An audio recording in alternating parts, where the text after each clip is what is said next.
Shalom. Selamat pagi Bapak, Ibu, Saudara-saudari yang dikasih Tuhan. Kita bersatu dalam doa. Bapa, terima kasih untuk hari yang baru dalam kehidupan kami. Ajar kami Tuhan mengenai firman-Mu yang hidup itu. Kami boleh mengerti firman itu dan tidak saja boleh mengerti, tetapi kami juga mampu untuk melakukannya dalam kehidupan kami sehari-hari. Di dalam nama Tuhan Yesus kami berdoa. Amin. Keseimbangan. Firman Tuhan diambil dari Yakobus 1 ayat 22 yang mengatakan kepada kita semua, hendaklah kamu menjadi pelaku firman dan bukan hanya pendengar saja. Sebab jika tidak demikian, kamu menipu diri sendiri. Bapak, Ibu, saudara-saudari yang dikasih Tuhan, sudah berapa lama saudara menjadi orang yang percaya Tuhan?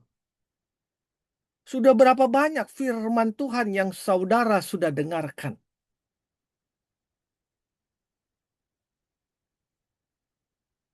Tetapi betulkah Anda menjadi orang yang mendengarkan firman Tuhan dan melakukannya buat sesama? Atau Anda kelompok kedua, orang yang mendengar firman Tuhan dan cukup untuk diri sendiri? Bapak, Ibu, saudara-saudara yang dikasih Tuhan, Tuhan Yesus sangat jelas menyatakan bahwa kelompok orang yang mendengar firman Tuhan dan melakukannya kepada sesama, mereka sama dengan seperti orang bijaksana yang mendirikan rumahnya di atas batu. Walaupun hujan turun, datang banjir, angin melanda rumah itu, tetapi rumah itu tidak rubuh. Sebaliknya, orang yang hanya mendengar firman Tuhan dan untuk dirinya sendiri dan dia tidak mau berbagi dengan orang lain melalui sikap dan tingkah lakunya, ia seperti orang bodoh yang membangun rumahnya di atas pasir. Begitu datang hujan, banjir, dan angin, maka rubuhlah rumah itu. Firman Tuhan pada pagi hari ini berbicara dengan jelas kepada kita, hendaklah kamu menjadi pelaku firman, bukan hanya pendengar saja. Sebab jika tidak demikian, kamu akan menipu dirimu sendiri. Di Palestina, ada dua perairan yang amat berbeda. Yang satu disebut Danau Galilea atau Nazaret, Genesaret, dan yang satu disebut Laut Mati.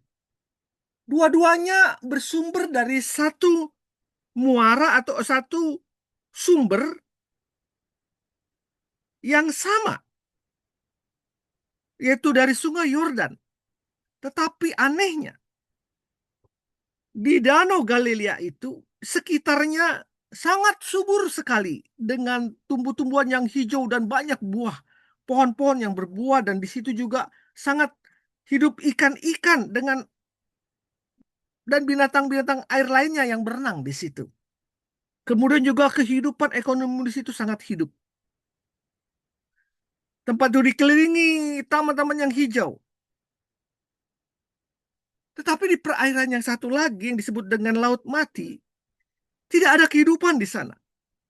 Boro-boro ikan, airnya sangat asin dan menyebabkan penyakit bila diminum. Baunya pun tidak sedap. Bapak Ibu, di mana perbedaan dua danau ini? Danau Galilea dan Laut Mati, padahal sama-sama sumbernya dari Sungai Yordan. Bapak Ibu, inilah dia jawabannya. Danau Galilea memberikan aliran air itu kepada seluruh tempat yang ada di sekitarnya. Sehingga airnya mengalir, dan aliran air yang dia berikan kepada aliran lain itu memberikan kehidupan dan penghijauan. Sebaliknya, Laut Mati itu tidak sama sekali memberikan aliran kepada sekitarnya. Aliran air dari Laut Mati itu hanya untuk dirinya sendiri. Bapak Ibu, inilah dia gambaran kehidupan orang yang beriman katanya. Seharusnya orang yang percaya, yang menerima keselamatan, tidak berhenti menikmati kasih Allah itu untuk dirinya sendiri. Roh Kudus sudah harusnya mampu melakukan kebenaran bagi orang itu untuk menjadi berkat bagi orang lain. Bila tidak, maka berarti sesuatu ada yang tidak beres dengan hidupmu. Engkau tidak betul-betul bertobat. Engkau tidak betul-betul menjadi orang yang beriman karena imanmu hanya sebatas untuk dirimu sendiri dan itu bukan iman. Sangat jelas tadi yang kita baca. Kamu menipu dirimu sendiri.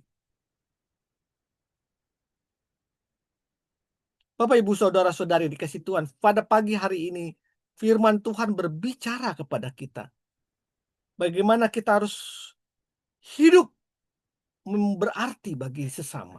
Bukan hanya untuk diri sendiri. Dan di surga nanti Tuhan akan menanyakan bukan hartamu. Tuhan bukan menanyakan tentang kemampuanmu, tetapi Tuhan menanyakan apa yang kau telah lakukan, anakku, bagi dunia ini.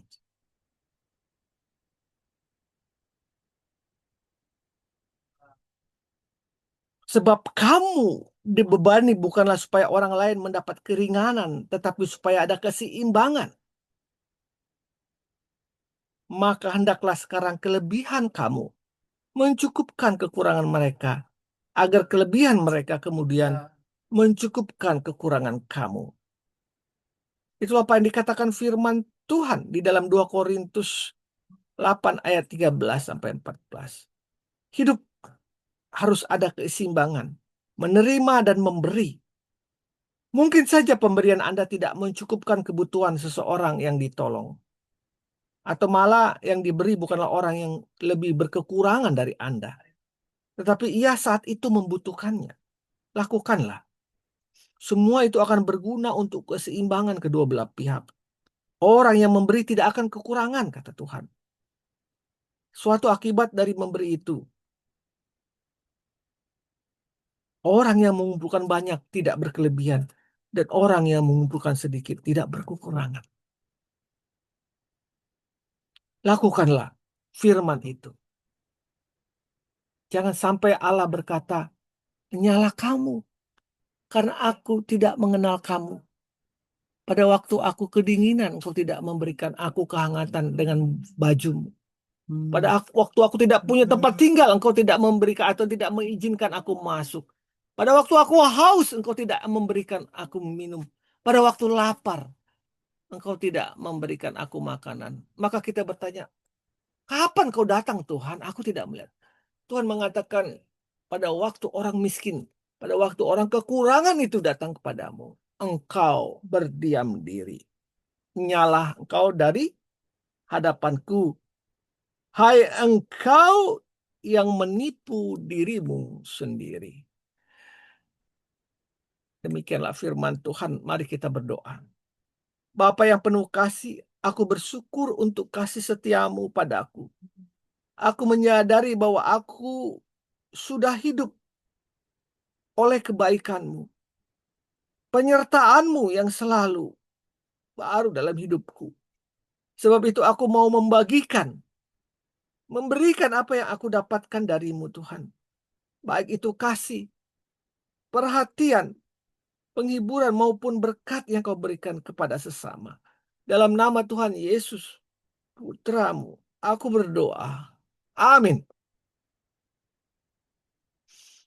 Hukum yang tercatat di surga bunyinya, memberi, maka engkau diberi. Selamat pagi, selamat berkarya. Tuhan Yesus memberkati kita semua. Amin. Amin. Amin. Amin. Amin.